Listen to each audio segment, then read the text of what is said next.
ബ്രിട്ടനെ വിഴുങ്ങുകയാണ് India. Tata Jaguar company വാങ്ങുന്നു. M A. Yusuff Ali Scotland Yard പോലീസിന്റെ ആസ്ഥാനം വിലക്ക് വാങ്ങി ഹോട്ടലാക്കുന്നു. അദാനി യു.കെയിൽ 5G സേവനം നൽകാൻ പോകുന്നു. റിലയൻസ് സൂപ്പർ മാർക്കറ്റ് ചെയിൻ സ്ഥാപിക്കുന്നു. ലക്ഷ്മി മിത്തലിന് ചുറ്റും യു.കെയിലെ രാഷ്ട്രീയം വലം വയ്ക്കുന്നു. ലണ്ടനിലെ 100 വീടുകളിൽ 3 ഇന്ത്യക്കാരന്റെ ഉടമസ്ഥതയിലാണെന്ന് കണക്ക് വരുന്നു. ഇന്ത്യൻ വംശജൻ പ്രധാനമന്ത്രിയാകുന്നു. ഇതുപോലുള്ള വീരകഥകൾ മാത്രമല്ല, അക്ഷരാർത്ഥത്തിൽ ഇംഗ്ലണ്ട് ഇന്ന് ഇന്ത്യയുടെ കൈവെള്ളയിലാണ്. ഇന്ത്യ ഇംഗ്ലണ്ടിനെ ഒരു വശത്തു നിന്നും തിന്നു തീർക്കുകയാണെന്ന് അവിടുത്തെ രാഷ്ട്രീയക്കാരെ കൊണ്ട് പോലും പറയിപ്പിക്കുന്ന രീതിയിലാണ് ഓരോ വർഷവും യു.കെയിലെ ഇന്ത്യൻ സമ്പത്തിന്റെ വളർച്ച.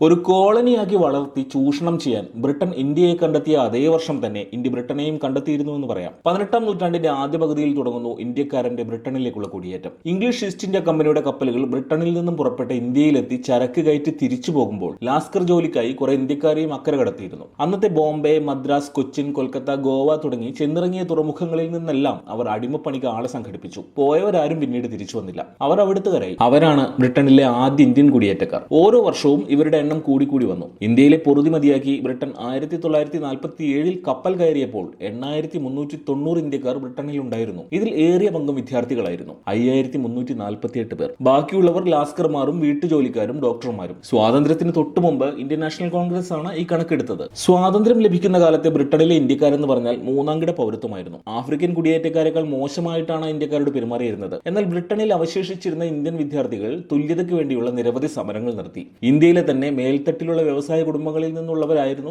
ഈ വിദ്യാർത്ഥികളെല്ലാം. എന്തായാലും അതല്പം ഗുണം ചെയ്തു. പതിയെ ഇന്ത്യക്കാരോടുള്ള വിവേചനം ഏതാണ്ട് കുറഞ്ഞു വന്നു. സ്വാതന്ത്ര്യം കിട്ടി. പഞ്ചവത്സര പദ്ധതികൾ പ്രഖ്യാപിക്കപ്പെട്ടു. ഇന്ത്യ പതിയെ കരകയറാൻ തുടങ്ങി. ജവഹർലാൽ നെഹ്റു ഒരു ആഗോള വ്യക്തിത്വമായി അംഗീകരിക്കപ്പെടാൻ തുടങ്ങി. 1948 ബ്രിട്ടീഷ് നാഷണാലിറ്റി ആക്ട് പാസ്സായി. ഈ നിയമം വന്നതോടെ കോമൺവെൽത്ത് രാജ്യങ്ങളിൽ നിന്നുള്ളവർക്ക് ഇംഗ്ലണ്ടിലേക്കുള്ള കുടിയേറ്റം താരതമ്യേന എളുപ്പമായി. രണ്ടാം ലോക മഹായുദ്ധത്തിൽ കൊല്ലപ്പെട്ട 3,84,000 പട്ടാളക്കാർക്കും 1 ലക്ഷത്തോളം സിവിലിയന്മാർക്കും പകരമായി വലിയ തൊഴിൽ ശക്തി ബ്രിട്ടൻ ആവശ്യമായിരുന്നു. ഇത് ഇന്ത്യൻ കുടിയേറ്റത്തിന് വേഗത കൂട്ടി. 1991 ആയപ്പോഴേക്കും ബ്രിട്ടനിലെ ഇന്ത്യക്കാരുടെ എണ്ണം 8,40,000 ആയി. 2001 ഇത് 10,53,411 2011 14,51,862 വർദ്ധിച്ചു. 2021 സെൻസസ് പ്രകാരം ഇംഗ്ലണ്ടിൽ മാത്രമുള്ള ഇന്ത്യക്കാരുടെ എണ്ണം 18,64,318 ആണ്. ബ്രിട്ടനിലെ ആകെ ജനസംഖ്യയുടെ 3.1%. ബ്രിട്ടനിലെ ഇന്ത്യക്കാരുടെ എണ്ണത്തിലുള്ള വലിപ്പമല്ല നമുക്ക് പരിശോധിക്കേണ്ടത്. ഇന്ത്യക്കാരൻ ബ്രിട്ടന്റെ ഓരോ മൂലയായി വാങ്ങിയെടുക്കുന്ന സാമ്പത്തിക ഇടപെടലുകളെ കുറിച്ചാണ്. 2023 മെയ്യിൽ ഗ്രാൻഡ് തോംപ്ടണും കോൺഫെഡറേഷൻ ഓഫ് ഇൻഡസ്ട്രീസും ചേർന്ന് പുറത്തുവിട്ട കണക്ക് പ്രകാരം 954 ബ്രിട്ടീഷ് കമ്പനികളും ബ്രാൻഡുകളും ഇന്ത്യൻ വ്യവസായികൾ വാങ്ങിയിട്ടുണ്ട്.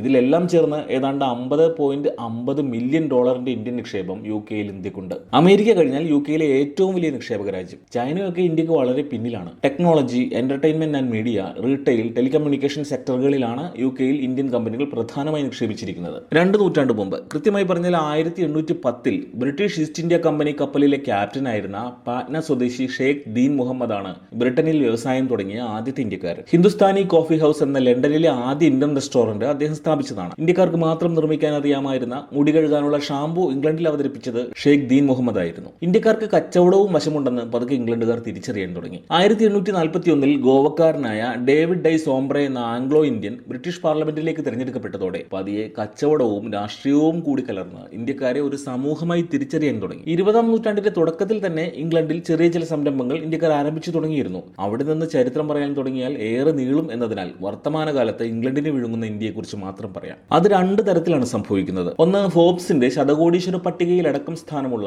ഇന്ത്യൻ വംശജരായ യു.കെ കോടീശ്വരന്മാർ വഴിയും. രണ്ടാമത്തേത്, നികുതി ഒഴിവാക്കാനുള്ള സുരക്ഷിത നിക്ഷേപമായി ലണ്ടനിൽ പണം വാരിയെറിയുന്ന സാധാരണ ഇന്ത്യൻ കോടീശ്വരന്മാർ വഴിയും. ഉദാഹരണത്തിന്, ലണ്ടനിലെ റിയൽ എസ്റ്റേറ്റ് ഇന്ന് റഷ്യൻ ഒലിഗാർക്കുകളും ഇന്ത്യൻ കോടീശ്വരന്മാരും കൈയടക്കി കഴിഞ്ഞു. കഴിഞ്ഞ ആഴ്ച ലണ്ടനിലെ മിക്ക പത്രങ്ങളിലും വാർത്തയായ ഒരു വീട് രജിസ്ട്രേഷൻ നടന്നു. ഇന്ത്യക്ക് കോവിഡ് വാക്സിൻ ഉണ്ടാക്കി നൽകിയ serum institute CEO Adar Poonawalla 1446 കോടി രൂപ നൽകി ലണ്ടനിലെ മേഫെയറിൽ വാങ്ങിയ 25,000 സ്ക്വയർ ഫീറ്റ് മണിമന്ദിരത്തിന്റെ രജിസ്ട്രേഷൻ. ഒരു പരിപൂർണ ഇന്ത്യൻ വ്യവസായിയാണ് അദാർ പൂനാവാല. എന്നാൽ അദ്ദേഹത്തിന് ഇപ്പോൾ വാങ്ങിയ മേഫെയർ മാൻഷൻ അടക്കം 4 വീടുകളുണ്ട് ലണ്ടനിൽ. 50 കോടി രൂപ കയ്യിലെടുക്കാനുണ്ടെങ്കിൽ ലണ്ടനിൽ ഒരു വീട് വാങ്ങുക എന്നത് ഇന്ത്യക്കാരൻ ഒരു ശീലമാക്കിയ പോലെയാണ് കച്ചവടത്തിന്റെ പോക്ക് കണ്ടാൽ തോന്നുക. കാശ് മാത്രം മതി, ബാക്കി എല്ലാ അനുമതികളും റെഡിയാക്കുന്ന ധാരാളം കൺസൾട്ടൻസികളുണ്ട്. യുകെയുടെ ടൂറിസ്റ്റ് വിസ പോലും നേടാതെ ലണ്ടനിൽ ഇന്ത്യക്കാരന് വീട് വാങ്ങാൻ കഴിയുമെന്നതാണ് അതിശയകരമായ കാര്യം. വിശ്വസിച്ചാലും ഇല്ലെങ്കിലും ഒരു കണക്ക് പറയാം. അതിസമ്പന്നനായ ഒരു മലയാളിയുടെ പരമാവധി ആഡംബരം എന്നത് ദുബായിൽ ഒരു ഫ്ളാറ്റോ വില്ലയോ വാങ്ങുക എന്നതായിരിക്കും. എന്നാൽ ഇന്ത്യ മുഴുവനായി എടുത്താൽ കാര്യങ്ങൾ വ്യത്യസ്തമാണ്. 2023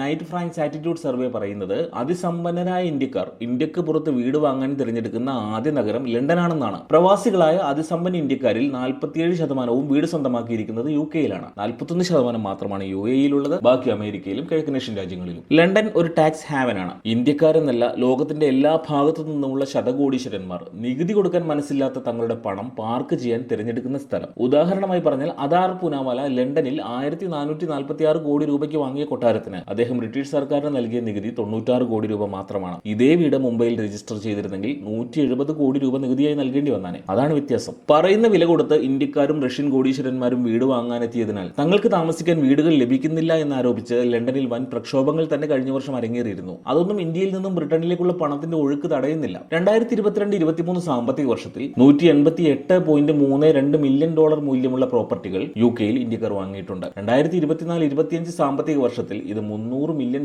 കടക്കുമെന്ന് ഉറപ്പു പറയുന്നു night Franks attitude survey. Real എസ്റ്റേറ്റിൽ മാത്രമല്ല ഇംഗ്ലണ്ടിലെ ഇന്ത്യൻ അധിനിവേശം, അവരുടെ അഭിമാനമായിരുന്ന പരമ്പരാഗത ബ്രാൻഡുകളിൽ മിക്കതും ഇന്ന് ഇന്ത്യക്കാരുടെയും ചൈനക്കാരുടെയും ഉടമസ്ഥതയില്ല. സെന്റ് ജെയിംസ് കോർട്ട് ഹോട്ടൽ കൂടി ഏറ്റെടുത്തതോടെ ഇന്ന് ബ്രിട്ടനിൽ ഏറ്റവും കൂടുതൽ പ്രോപ്പർട്ടികൾ മാനേജ് ചെയ്യുന്ന ഹോട്ടൽ വ്യവസായികൾ നമ്മുടെ താജ് ഗ്രൂപ്പാണ്. ജാഗ്വാറും ലാൻഡ് റോവറും ടാറ്റയുടെ കയ്യിലാണ്. ബ്രിട്ടീഷുകാരുടെ മക്ഡൊണാൾഡ്സ് ആയ ലിയോണിനെ 2 കൊല്ലം മുമ്പ് വാങ്ങിയത് ഇന്ത്യൻ സഹോദരങ്ങളായ മുഹസിനീസയും സുബൈറിസയും ചേർന്നാണ്. ഇവർ തന്നെയാണ് ബ്രിട്ടനിലെ സൂപ്പർ മാർക്കറ്റ് ചെയിനായ അസ്ഡയുടെ വലിയൊരു ഷെയർ വാങ്ങാൻ വാൾമാർട്ടിന് $8.8 ബില്യൺ നൽകിയത്. ബ്രിട്ടീഷ് ജനതയുടെ ബാല്യത്തിന് നിറം പകർന്നിരുന്ന ഹാംലീസ് ടോയ്സിനെ റിലയൻസ് ഇൻഡസ്ട്രീസ് വിഴുങ്ങിയിട്ട് നാള് കുറച്ചായി. യൂറോപ്പിലെ തന്നെ ഏറ്റവും വലിയ ഡ്രഗ് സ്റ്റോർ ചെയിനായ ബൂട്ട്സിന് വില പറഞ്ഞിട്ടിരിക്കുകയാണ് മുകേഷ് അംബാനി. 1950 രഘുനാഥ് അറോറ സ്ഥാപിച്ച LT ഫുഡ്സ് ആണ് ഇന്ന് യുകെയിലെ ഏറ്റവും വേഗത്തിൽ വളരുന്ന 10 കമ്പനികളിൽ ആദ്യ സ്ഥാനത്തുള്ളത്. റോയൽ എൻഫീൽഡ് നമ്മുടെ ഐഷർ കമ്പനിയുടെ ഭാഗമായിട്ട് കാലം കുറച്ചായി. Birmingham small arms company limited എന്ന BSAയെ ആനന്ദ് മഹീന്ദ്ര വാങ്ങി. ബ്രിട്ടന്റെ സ്വകാര്യ അഹങ്കാരമായിരുന്ന നോർട്ടൺ സൂപ്പർ ബൈക്കിന്റെ നിലവിലെ ഉടമകൾ ഇന്ത്യയുടെ TVS ആണ്. ബ്രിട്ടീഷുകാർ രാത്രി വൈകിയാൽ കാണുന്ന 60% സോപ്പ് ഓപ്പറകളുടെയും റിയാലിറ്റി ഷോകളുടെയും നിർമ്മാതാക്കൾ റിലയൻസ് ബിഗ് എന്റർടൈൻമെന്റ്സ് UK ആണ്. ബ്രിട്ടനിലെ ഇന്ത്യക്കാരനായ ഏറ്റവും വലിയ കോടീശ്വരൻ Arcelor Mittal mining and സ്റ്റീൽസിന്റെ Lakshmi Mittal തന്നെയാണ്. $80 ബില്യൺ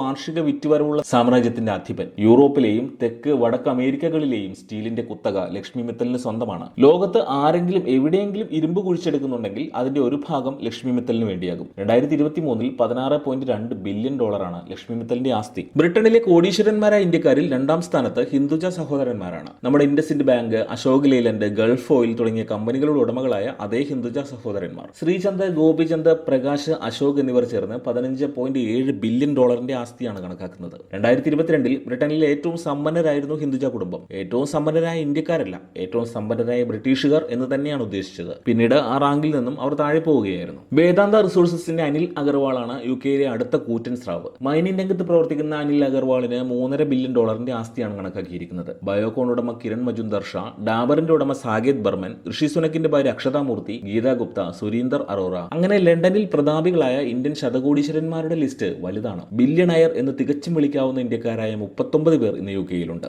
റിവേഴ്സ് മോഡിൽ സഞ്ചരിക്കുന്ന കാലം അങ്ങനെ ചില പുതിയ ലോകക്രമങ്ങളാണ് നമുക്ക് മുന്നിലേക്ക് കൊണ്ടുവരുന്നത്. 2.5 നൂറ്റാണ്ടുകാലം അടക്കി ഭരിച്ച ഒരു ജനതയെ അധ്വാനിച്ച് നേടിയ പണവുമായി ചെന്ന് പ്രകോപിപ്പിക്കുകയാണ് പുതിയ ഇന്ത്യയും ചൈനയുമെല്ലാം. ഇതുവരെ ഒപ്പമായിരുന്നതിന് നന്ദി.